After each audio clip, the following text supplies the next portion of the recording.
As with many other competitive sports and with many areas of society in general, Formula One is and always has been male-dominated. The kind of patriarchal attitudes and ideas that prevented many women from racing in the past may not exist today in the same way, but today there is still a glaring lack of women drivers in this field. Few of them started as teenagers, and there are those who are making it to the big league. Of the approximately 760 drivers to enter the Formula One Grand Prix over the past 72 years, 5 of them have been women. Amongst them, a woman named Maria Teresa is someone who has broken all the barriers. Stay tuned to know more about this wonderful woman. Before diving deep into this story, make sure to give a thumbs up and share this video with your friends. Also, don't forget to subscribe to this channel for more amazing news related to sports. I've been inspired by many people in my life, but only one type of car. Maria Teresa de Filippis once said in an interview. Who is she? Well, let us know more about this daring F1 driver.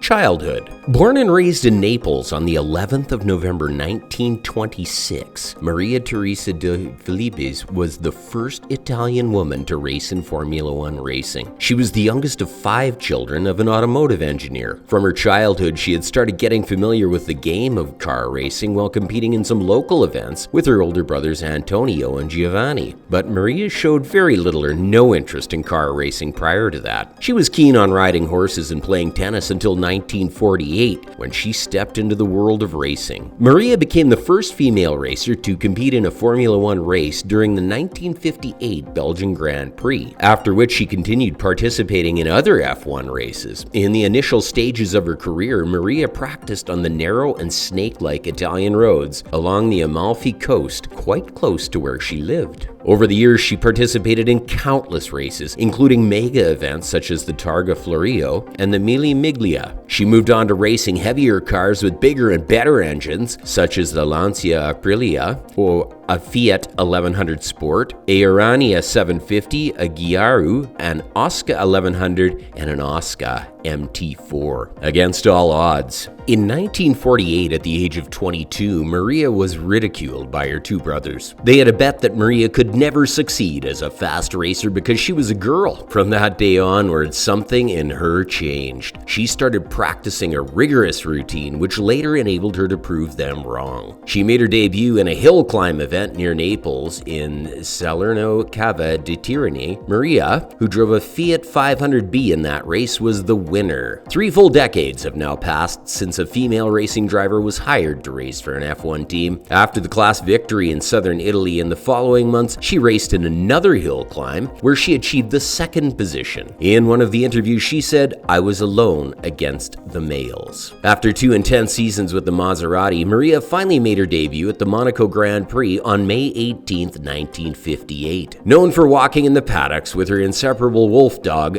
to ward off pesky people, she qualified in the 16th position. She achieved her success behind the wheel of her own Maserati 250F, which was indeed one of the most mesmerizing F1 cars ever designed. Unfortunately, on the 2nd day, she got stuck due to engine failure and a lack of parts for the repair. Still, she did not give up. She participated in the Belgian Grand Prix, ranking 10th. Although she laid down the best mark in her career, she had to withdraw from the Grand Prix of Portugal and Italy with yet another engine failure. According to Maria, during her racing career, gender discrimination was a rare issue. She hardly faced anything of that sort. Once, she did mention an instance where she was averted from racing. The incident took place at the French Grand Prix, where the race director at the time apparently said, "The only helmet a woman should wear is the one at the hairdresser's." Apart from this particular incident, she hardly encountered any prejudice against herself. Unstoppable amidst all danger. Motorsport was considered to be a highly dangerous sport, and a woman behind the wheel was certainly frowned upon. It was not a smooth journey for Maria. In 1954, she drove her own Urania BMW in the Italian Sports Car Championship, finishing in 2nd place that season. Noticing her unique talent and potential, Maserati hired her as a works driver. She tested Maserati's high-performance cars, including Formula One material, while participating participating in some races that she was paid for. Maria had apparently first turned down Enzo Ferrari after having declared that she did not relish being commanded by Mr. Ferrari and that she did not want to drive for his team. Moving to the Maserati Grand Prix team in 1956 was by far her biggest challenge. Maria was a beautiful young woman, loved and highly respected and regarded as having exceptional courage. This led to her being nicknamed Pilotino, meaning little driver, due to her height being 5 foot 2 inches. She experienced her fair share of peril at the incident of the Italian Sports Car Championship in 1954. She was on her way to winning the title while driving in the Giro di Sardegna. Maria was blinded by a straw thrown in the air by 2 cars in front of her, which made her lose control of her Maserati A6 GCS, and her car crashed out of the race. That day, she lost not only her potential victory, but also all hearing in her left ear. But there was a consolation. She was signed as a works driver by Maserati, mostly for testing purposes. Maria had 2 more accidents that were quite big. The first happened at an event at Mugello, where she accidentally slid off the road and crashed into a ravine. Fortunately, her life was saved as a tree prevented her from losing her balance and crashing all the way down. The second incident happened in 1956 in the 1,000-kilometer race of Buenos Aires. Her car crashed while she was trying to keep away from a slower racer. She was thrown out of the car, which broke her arm. She lost her 4th place in the World Sports Car Championship. Maria never accepted defeat until one day. In spite of all the hurdles she faced, the sportsman's spirit in the F1 racer never took a backseat. She joined a team in 1959 that belonged to a friend of hers at Barra Porsche, where she raced and later qualified for the Monaco Grand Prix. The Barra Porsche team ran mostly on Formula 2 specifications. For the rest of the year in 1959, she only joined non-F1 events. She failed to qualify for her second attempt at the Monaco Grand Prix in 1958 and 1959. Right from that time, her attitude towards racing started to change a little. The final blow came to Maria as for the 3rd time she met with a fatal accident in Germany while racing on the Avis circuit. She was not alone in this terrible mishap. Jean Barra, who was her team leader as well as a great friend or assumed lover, was also involved in the unfortunate incident. Devastated by the loss of her friend Jean, Maria retired from racing. Throughout her career, she not only won a lot of championships, but also earned respect and esteem she rightfully deserved. The legacy. During the entire journey of her racing career, Maria was never afraid of any circumstance, but the things that affected her greatly were the death of her companions, Luigi Musso, Peter Collins, Alfonso de Portago, and Mike Hawthorne. After Jean Barra passed away, she had seen enough. That was it. She walked away from the sport later that year. She married in 1960 to start a family, and unlike her contemporaries against which she raced those days, Maria died years later, rich and healthy. In 2016, aged 89 at Scanzerosiati in Italy. She will always be remembered fondly for the grit and bravado she exemplified at a time in F1 racing when no woman participated in recent events. The succession of women who have had links to opportunities in Formula 1 in the past decades has been given unfair opportunities and advantages simply because they are women.